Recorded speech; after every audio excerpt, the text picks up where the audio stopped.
We're going to survive here, Clint. No, I'm not. I'm gonna let you do the talking. No way. I'm just here to say. I'm actually more nervous about his pictures than I am about whatever happens with this. Oh, really? Yeah. Who knows what he's gonna do with He this? definitely has like a. We're gonna see him plastered all over the air shop wall.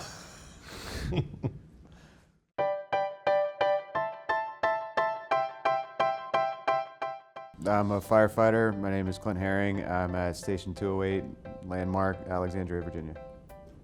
My name's Nathan Krause. I'm a captain, Station 204, which is North Old Town in Alexandria.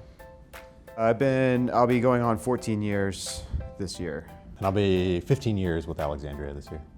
You've got a good story. Yeah, You yeah. go. I don't know that I want to admit that on camera. Though. Yeah, you're right. So firefighting's in my family. It was something that my mom did, and she talked highly of it. I watched her as, not as a firefighter, but she, we'd be out and about, and I can remember distinctly a couple of occasions where we happened upon a car accident and she just jumped right in and kind of helped out, and kind of that mindset just stuck with me and got into it.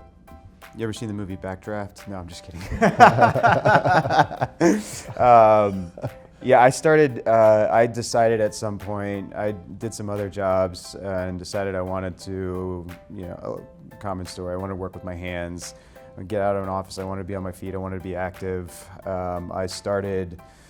Went on Craigslist, got a apprentice job as a carpenter. So I worked as a carpenter for 3 or 4 years doing small jobs in construction.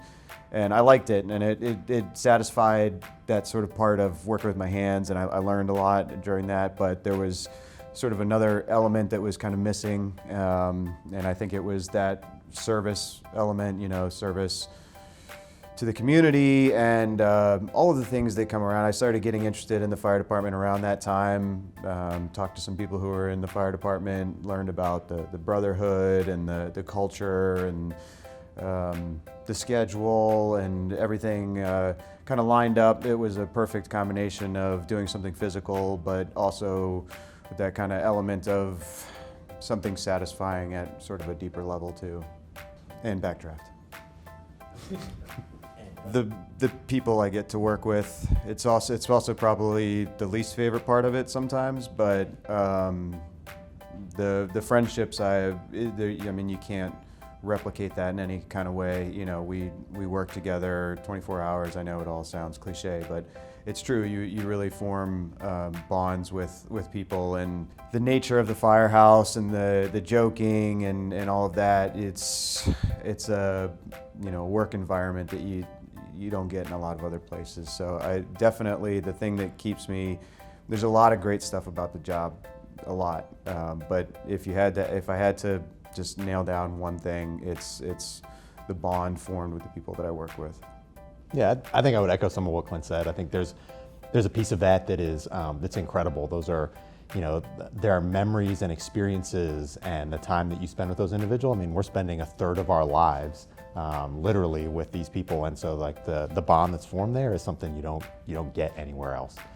That's huge. I think the other people piece for me is, we're showing up at an individual's like worst day, and we're getting them to the other side of that, and that's the bond that is created there, and especially, it doesn't happen all the time, but oftentimes when you get to go back and revisit some of those situations, and seeing people weeks, days, years later, whatever it is, seeing how they were able to get through that is huge. There's such meaning that comes out of that for us as well. So.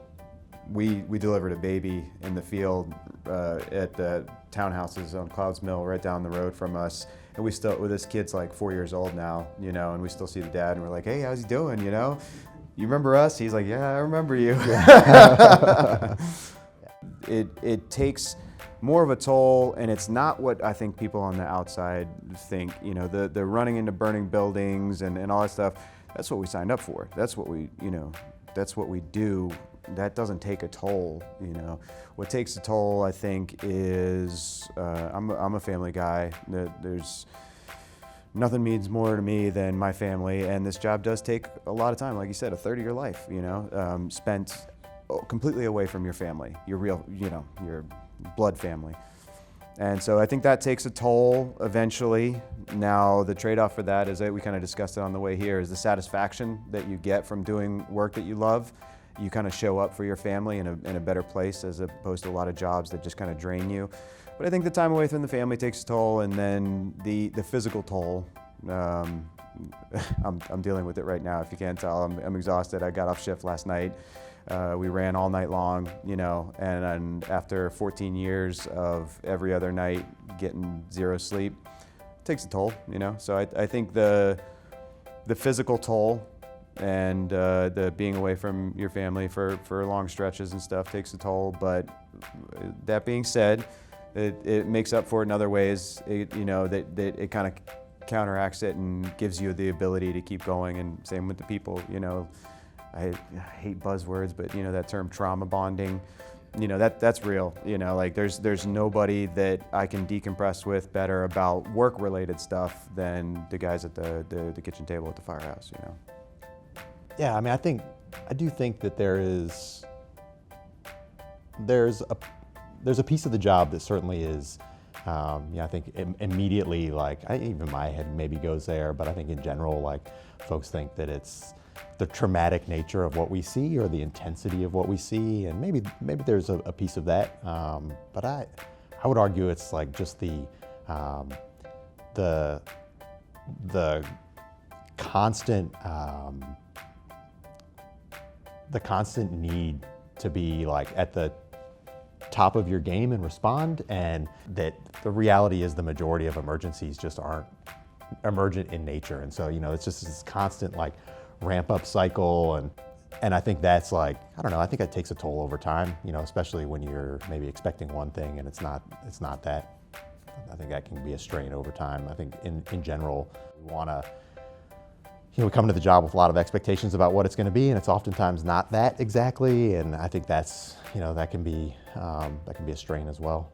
If you were interested in the fire service, I would say take a deep look at yourself. Are you willing, you know, put yourself aside a little bit, you know, and give yourself up for the greater good of your department, you know, nationwide, of your crew, something as small as four people on a rig. You know, sometimes you have to put that above yourself. And if you take a deep look and you're willing to do that, you're willing to hold yourself to a standard, put in the work, and, you know, and get feedback and get told that you're doing it wrong, and say, all right, show me how to do it right, you know, I think you'll be okay. I mean, I think that's what we need more than anything is people who are just a little bit tougher than the average person, people that hold themselves to a little bit higher of a standard than the average person, people who have work ethic, you know, and that's it. Everything else we can teach you. I like that. If you show up to me and you're like, I'm ready to work, I can teach you how to do all the other stuff. So that's it. I mean, a good work ethic, and yeah, I mean, I guess a little bit of grit and a little bit of courage, and this might be the job for you. So I think firefighting is the greatest job in the world. It's obviously not for everybody, but I don't. There's nothing else. We were just having a conversation this morning on our drive here about, you know, I don't wake up and dread going to work. In fact, it drives my wife nuts because, you know, when I'm bebopping around at 3:34 in the morning, getting ready to roll out the door, and she still wants to sleep and she's not quite as chipper. That's frustrating for her. So, but I love going to work. I love the people that I work with. I love the job that I do, and I think that there's a lot to be said for doing what you love, because it doesn't feel much like work. Now, that being said, what I would tell people is, like, you've got to want to, similarly, you got to want to work. Like, you've got to want to solve problems, and it's hard sometimes. You know, the things that we do can be incredibly difficult. Some of them can be mundane, but there are some things that really challenge.